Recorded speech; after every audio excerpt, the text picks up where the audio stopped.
ध्यान और योग से अपने आप को जोड़ो। ध्यान तुम्हारे मन को बदलेगा और योग तुम्हारे शरीर को, और इस ताकतवर मन और ताकतवर शरीर से ही तुम इस जीवन रूपी युद्ध को लड़ पाओगे। नहीं तो सिर्फ मेडिटेशन रूपी दवाई लेते रहोगे और कुछ जीवन तो खैर चल ही जाएगा, थोड़ा बहुत तो कट ही जाएगा। कोशिश किया करो।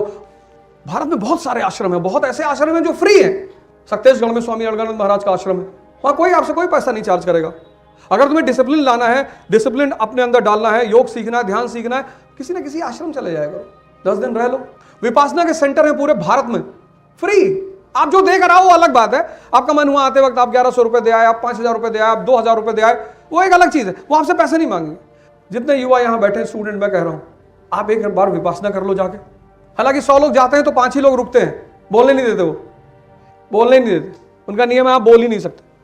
तो कुछ लोग जो है आधे दिन बाद भागते हैं, कुछ दूसरे दिन दीवार कूदते हैं, और दूसरे दिन शाम होते होते 95 लोग भाग जाते हैं, सिर्फ 5 लोग बचते हैं। तो आप किसी आश्रम चले जाइए, आप आश्रम चले जाइए, फिर गोवा जाइएगा बाद में। और माँ बाप के पैसे पे तो बिल्कुल नहीं जाना चाहिए। आप गोवा जब जाएं, जब कोई कैसीनो वैसीनो खरीदने की क्षमता हो, आप चप्पल वप्पल पहन के किसी कैसीनो में घुस गए, उसने हाथ पकड़ लिया आपका कि कहाँ आपने यहाँ खरीदने आए हैं, कितने का बेचोगे? ऐसे क्या, ये भौतिकवाद की तरफ भी जाना है, ऐसा नहीं कि नहीं जाना, एकदम जाना, पर शक्ति लेकर। भौतिकता बिना शक्ति के और जहर बन जाती है, इसलिए शक्ति लेकर ही जाना है। तो 2 चीजों पर आप काम करो, 2 चीजों पर। अगली बार जब हम तो सोचेंगे कि आपके प्रिंसिपल साहब से रिक्वेस्ट करेंगे कि एक यूपीएससी का, स्पेसिफिकली यूपीएससी का एक टेस्ट का आयोजन कर लेते हैं, सिर्फ यूपीएससी सिविल सर्विस का। मैं आपको एक होमवर्क देता हूं, आप 12th क्लास की मॉडर्न इंडिया की एनसीईआरटी ले लीजिए, विपिन चंद्रा की, और 1 महीने का टाइम ले लीजिए। और मैं दावा करता हूं कि आप 2 क्वेश्चन से ज्यादा के आंसर नहीं दे पाएंगे। और जितने लोग 50% आंसर दे देंगे, सबका जीएस फ्री कर दूंगा मैं अपनी तरफ से। सिर्फ 50 पे, सिर्फ 50% अगर आप क्वेश्चन, और किताब मैं बता दे रहा हूं, आप ले लीजिए, पढ़ लीजिए। अगर आपने 50% क्वेश्चन का आंसर दे दिया तो इकरा आईएएस आपको फ्री में जीएस कराएगी, फ्री में। इतने सारे लोग गवाह बैठे हुए हैं। किताब एक मैं यहाँ पे स्पेसिमेन कॉपी में एक यहाँ भिजवा दूंगा। जितने लोगों को ये शौक है कि मुझे आईएएस बनना है, मुझे आईएएस की तैयारी करनी है, तो मैं आपको बता देता हूँ, आप एक स्कॉलरशिप टेस्ट दे दो, और 1 महीने का टाइम दूंगा एनसीईआरटी पढ़ने के लिए। 272 पन्ने हैं उसमें, टोटल 272 पेजेस हैं। अगर आपने 50% सवालों का जवाब सही दे दिया तो आप फ्री में जीएस का कोर्स करेंगे। आप जितने लोग चाहते हैं एनरोल कर लीजिए। आज है 10 फरवरी, आप 10 मार्च तक का समय ले लीजिए, पूरा 1 महीना, 30 दिन। अगर 10 पेज पर डे आप कायदे से पढ़ेंगे तो आप 1 महीने में 300 पेज पढ़ेंगे, जबकि किताब में सिर्फ 272 पन्ने हैं। इससे अच्छा मौका आपको कोई सिलेबस, कोई कोर्स लेने का नहीं मिलेगा। और जीएस भी देंगे, एनसीईआरटी भी फ्री में देंगे, सिर्फ जीएस नहीं देंगे। लेकिन अगर आप 50% से कम लाए तो हर आदमी को 20-20 हजार रुपया जुर्माना जमा करना होगा। पहले तो खूब ताली बजाए कि वहां आ रहे तो हम कर लेंगे। 20-20 हजार रुपए जुर्माना। एनसीईआरटी है क्लास 12 की, बच्चों की किताब है, मतलब ओपन चैलेंज कि आपको सिर्फ 50% करना है। यही हॉल में जहां भी आप कहेंगे वहां आपका टेस्ट ले लेंगे, कॉपी जमा करा लेंगे। 50%, मैंने ये नहीं कहा 80%, 70%, 90, 50% आप सवालों का जवाब दे देंगे, आपको फ्री में जीएस पढ़ाएंगे और फ्री में एनसीईआरटी, 2 चीज आपको फ्री में देंगे। यानी आपको स्कूल, अपने कॉलेज की तरफ से 1 लाख रुपए का गिफ्ट मिलेगा। अब 2 काम आपको करना पड़ेगा जिस पर आज मैंने चर्चा की। एक तो आपको अपनी ऑब्जर्वेशन क्षमता को बढ़ाना पड़ेगा, बहुत उस पर काम करना पड़ेगा आपको, नहीं तो ये सारी पढ़ाई, ये सारा सब कुछ, ये सब बेकार चला जाएगा। शिक्षा, पहला चरण शिक्षा से सीखना। दूसरा, अगर आप शिक्षा से सीख नहीं पा रहे हैं, a body at rest will be at rest, a body in motion will be in motion until and unless any external force is applied। यही तो पहला नियम है, a body at rest will be at rest। आपने external force लगाया, इसको उठा के यहां रख दिया, यही तो पहला नियम कह रहा है। अब इसको जीवन में अप्लाई भी करना है। 3 इडियट नहीं देखा, कितनी प्यारी मूवी बनाई उसने, इसी में बनाया कि शिक्षा का उपयोग करना है जीवन में। रैगिंग हो रही है, वहीं से मूवी शुरू होती है, रैगिंग हो रही है, उसके जेब में पूरे बॉटल पानी डाल दे रहे हैं, और रैंचो अपने कमरे में जाता है, स्पून निकालता है, वायर खींचता है, फिक्स करता है। यह है ज्ञान का अप्लाइड पक्ष। वो एग्जाम दे रहा है, वो तीनों एग्जाम दे रहे हैं, लेट हो जा रहे हैं। जब वो कॉपी डिपॉजिट करने जा रहे हैं, रैंचो, फरहान और राजू, तो उनका टीचर कह रहा है तुम लेट हो गया, अब हम तुम्हारा कॉपी नहीं जमा करेगा। कहता सर आप जानते हैं हम कौन है? कहता प्रधानमंत्री का बेटा होगा तो भी नहीं करेगा। कहता सर आपको हमारा रोल नंबर और नाम पता है? कहता नहीं पता, मिक्स कर देता सारी कॉपी। कहता नहीं पता, नहीं पता। कितनी प्यारी सी, ये है विवेक का एग्जाम्पल। विवेक ये ऑब्जर्वेशन क्षमता से पैदा होती है, ये किसी किताब में नहीं लिखा हुआ है। ये जो तुम बैठ के एक पेज पढ़ोगे और फिर मनन करोगे, मनन सोचोगे कि क्या कहना चाह रहा है यार, किस बात को स्पष्ट करना चाह रहा है।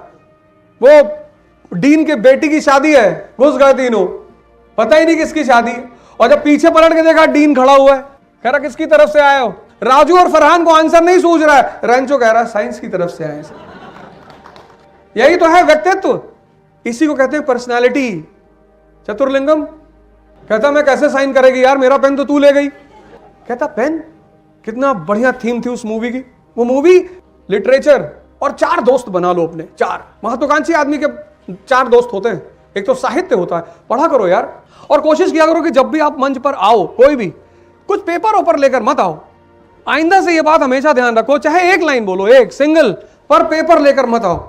वर्षों से वन में घूम घूम, बाधा विघ्नों को चूम चूम, सह धूप घाम पानी पत्थर, पांडव आए कुछ और निखर, सौभाग्य न सब दिन सोता है, देखें आगे क्या होता है। ये सब लाइनें, ये शब्द नहीं है सर। आप जब कविता पढ़ेंगे तो उसमें रस पढ़ेंगे, रस, वीर रस। तो जब आप डिप्रेशन में जाते हैं और आप इन कविताओं को पढ़, शब्दों से शरीर में एक रस पैदा होता है। साहित्य को दोस्त बनाइए, साहित्य को। और लड़ाई चलेगी तो कभी ना कभी तो मन तनाव में आएगा, तो उस तनाव से आप बाहर निकलिए खुद। अंबेडकर जी की जीवनी पढ़ लीजिए, गांधी जी की जीवनी पढ़ लीजिए, कलाम साहब की जीवनी पढ़ लीजिए। ऐसे ऐसे संघर्ष के किस्से आपको देखने को मिलेंगे, आप रोने लगेंगे, आपको लगेगा मेरा तो छोटा वाला संघर्ष चल रहा है। साहित्य को अपना दोस्त बनाइए। उल्टी सीधी किताबें मत पढ़िए, मनोहर कहानियां पढ़ रहे हैं। संगीत को अपना दोस्त बनाइए। संगीत तो आप देखो, कभी कभी आप नहीं नाचना चाहते हो, लेकिन संगीत बज रहा है तो पैर आपके हिल रहे हैं। वो पावर ही तो है जो गति दे रही है। एक बढ़िया सा गुरु खोज लीजिए, वो कोई भी हो सकता है, और संगत अच्छी रखिए। अगर आपने टेम्परेचर का सिद्धांत समझा है तो संगत अच्छी रखिए। टेम्परेचर हाई से लो की तरफ जाता है। अभी ठंडक में हम लोग क्यों कपड़ा पहने हुए हैं कि अगर बाहर 1 डिग्री टेम्परेचर हुआ और हम टी-शर्ट पहन के निकले तो फिर ऐसे ही खड़े मिलेंगे कहीं, ये अंदर की गर्मी निकल जाएगी, खेल खत्म। अगर तुम्हारा टेम्परेचर 100 डिग्री है विचारों का, और तुम 20 डिग्री वाले विचारों के साथ रहते हो, वो डेली तुम्हारा टेम्परेचर खींच लिया करेंगे। तुमको पता ही नहीं चला पाएगा कि तुम निराश क्यों हो। इस उम्र में 4 लोगों से तुम मित्रता कर लो, एक साहित्य से कर लो। कोई जरूरी नहीं कि लोग ही मिले, लड़ाई करोगे लोग मजाक उड़ाएंगे, परिवार में लोग हैं, रिश्तेदारों का काम ही क्या है। और रिश्तेदार होते किस लिए? रिश्तेदार होते ही है मजाक उड़ाने के लिए। आप ही का थोड़ी उड़ाया, भगवान कृष्ण का उड़ाया। वो शिशुपाल भरी सभा में गाली दे रहा, बुआ का बेटा है, कोई पड़ोसी थोड़ी है, पराया थोड़ी। पराये लोग तो दुनिया में मदद करते हैं। अब तुम आईएएस की तैयारी कर रहे हो, तुम्हारी मौसी का लड़का एमबीए कर रहा है, तो उनको कष्ट तो होगा ही ना कि अगर ये लड़का आईएएस हो गया तो मंत्री घर में शादी होगी इसकी। मेरा स्टूडेंट है कानपुर से, प्रभात सिंह, आईएएस बना यहां से, और क्या शानदार लड़का। अगली बार मैं कोशिश करूंगा, वो आए, अभी तो ट्रेनिंग चल रही है उसकी, कानपुर का लड़का। और भाई साहब उसने अपना अटेम्प्ट छोड़ दिया, अटेम्प्ट। उसकी माँ की बहुत सीरियस तबीयत खराब, बहुत ज्यादा। उस लड़के ने 1 साल अपनी माँ को अपनी गोद में रखा, अटेम्प्ट ही छोड़ दिया। मैंने कहा यार कोई बात नहीं यार। आप कभी रेलवे स्टेशन जाओगे, रेलवे स्टेशन जो यहाँ का रेलवे स्टेशन है, प्लेटफॉर्म नंबर 1 के सामने उसका होटल है, भदौरिया होटल। 1 साल गोद में, इतनी तबीयत उनकी खराब थी, वो बंदा उठता ही नहीं था। अगर वो अटेम्प्ट नहीं छोड़ता तो वो प्रॉपर आईएएस होता।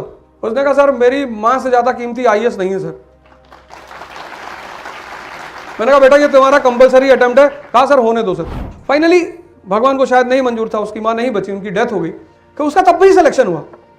इतना चुनौती देखने के बाद, जब पढ़ाई नहीं हो रही है और माँ को मिनट पर वॉशरूम ले जाना पड़ रहा है और पता नहीं क्या क्या, तब पर भी उसका सिलेक्शन हुआ। मैं चाहूंगा कि मैं अगली बार जब आपके यहाँ आऊँ तो मैं उसको भी लेकर साथ में आऊँ। आप मिलिए, आप ही के शहर का लड़का।